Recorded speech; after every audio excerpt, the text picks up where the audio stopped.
So, you probably know the story of Oedipus, right? He's the tragic hero doomed by a prophecy that said he'd kill his father and marry his mother. A guy whose entire life was this desperate struggle against a divine fate he just couldn't escape. It's a foundational story of Western literature. But what if that's not the story at all? What if there were no gods pulling the strings? No prophecy, no fate? What if Oedipus was just a pawn in a very human, very cynical game of power and greed? Yeah, let's get into this completely wild reimagining. So, flash forward to 1949. An Egyptian playwright, Ahmad Bakathir, takes this ancient Greek myth and just completely tears it apart and rebuilds it. His play, The Tragedy of Oedipus, isn't just another retelling. It's a scathing political and religious critique that uses this old story to talk about a very, very modern problem. And here's the central idea, the absolute heart of this play. Bakathir is using the Oedipus myth to show how religious institutions can get corrupted, how faith itself can be weaponized by powerful people for political control and, you guessed it, money, destroying countless lives in the process. Okay, so our story kicks off where it always does, in the city of Thebes. A deadly plague is tearing through the population. But in this version, there's another sickness festering, a major conflict between a logical, hands-on King Oedipus and a super-powerful, wealthy religious establishment that he's completely lost faith in. While his people are literally starving in the streets, Oedipus looks at the temple and just sees them hoarding gold. He thinks they're more concerned with their own wealth than with the suffering of the people. So, he does the unthinkable. He seizes the temple's property and confiscates its money to give it back to the people who need it. This is basically a declaration of war. And he does not mince words. When he gets pressured to go ask the oracle for a solution to the plague, he just explodes with this line. You can feel it, right? This isn't just a king having a bad day. This is a complete rejection of the entire religious system he now sees as the real enemy of his people. This act of defiance is what really sets the whole thing in motion.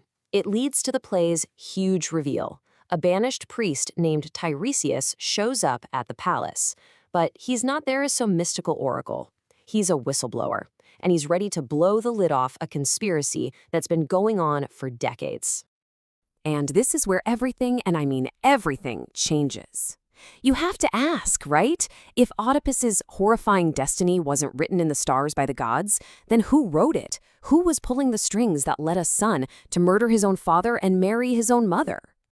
And here it is, the first bombshell dropped by Tiresias. The prophecy that started this whole mess, the one given to King Laius that his son would kill him, was a lie. A total fabrication made up out of thin air by none other than the High Priest of Delphi himself. And why? What was the grand divine reason? Oh, there wasn't one. It was about cold, hard cash. The High Priest was paid 20,000 silver pieces by Polybus, the rival king of Corinth, who just didn't want his enemy Laius to have an heir. Oedipus's entire tragic life was just a business deal, bought and paid for before he was even born. I mean, just look at the sheer audacity of the scheme. This wasn't just a one-off lie, it was a meticulous, decades-long plan. The High Priest invents the oracle, then works to make sure it comes true. He arranges for the baby Oedipus to be saved and delivered to the exact king who paid him off. Years later, he lures Oedipus to Delphi and feeds him the same fake prophecy.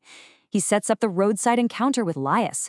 And then he even creates a fake sphinx to make Oedipus look like a hero, guaranteeing he'd win the throne. And the final, horrifying prize, marriage to his own mother, Jocasta. And if you thought it couldn't get any more cynical, well, it does. The terrifying mythical sphinx? Yeah, that was a hoax too. It was just another priest in a costume who was told to go terrorize the city and then pretend to die at just the right moment to make Oedipus look good. Every single act of fate was just another calculated move in a very human con job. So once this whole conspiracy's out in the open, the very nature of Oedipus's tragedy completely transforms. We're not talking about divine will or inescapable destiny anymore. We're talking about something far more chilling. Think about it this way. The classic story we all know is a tragedy of fate. A man can't escape what the gods have planned for him. But Bakathir's version, no. It's a tragedy of fraud. It's about how human evil, dressed up in the respectable robes of religion, can engineer a person's downfall just as completely as any god ever could. But the play adds another fascinating layer. Tiresias argues that even though Oedipus was the main victim here, he wasn't totally powerless. He suggests that Oedipus has to share some of the blame for not digging deeper, for not investigating the truth before he acted, for just accepting the throne and the queen without asking the hard questions. He had free will, but he failed to use it to find the truth. Of course, knowing the truth doesn't lessen the horror. In fact, it kind of makes it worse. The fallout from this revelation is absolutely devastating for Oedipus and Jocasta, who now have to face the unthinkable reality of their own lives. The moment Oedipus finally gets the full scope of the manipulation, he just shatters. His entire identity, hero, king, husband, father, it's all obliterated in an instant. This isn't a curse from the heavens. It's the crushing, unbearable weight of a human lie.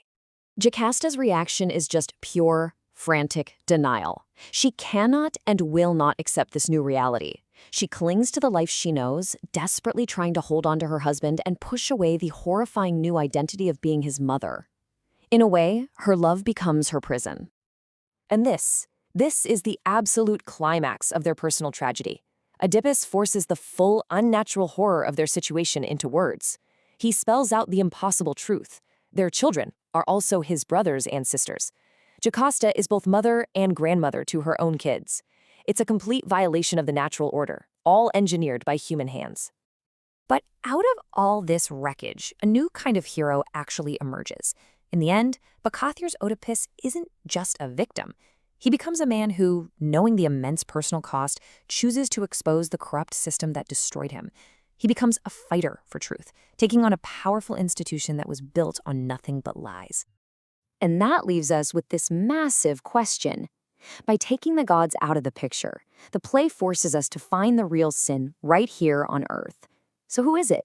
Is it Oedipus, the man who did these terrible things without knowing? Or is it the high priest and the corrupt system that meticulously planned his every misstep, all for power and profit? It's a question that's just as relevant today as it ever was.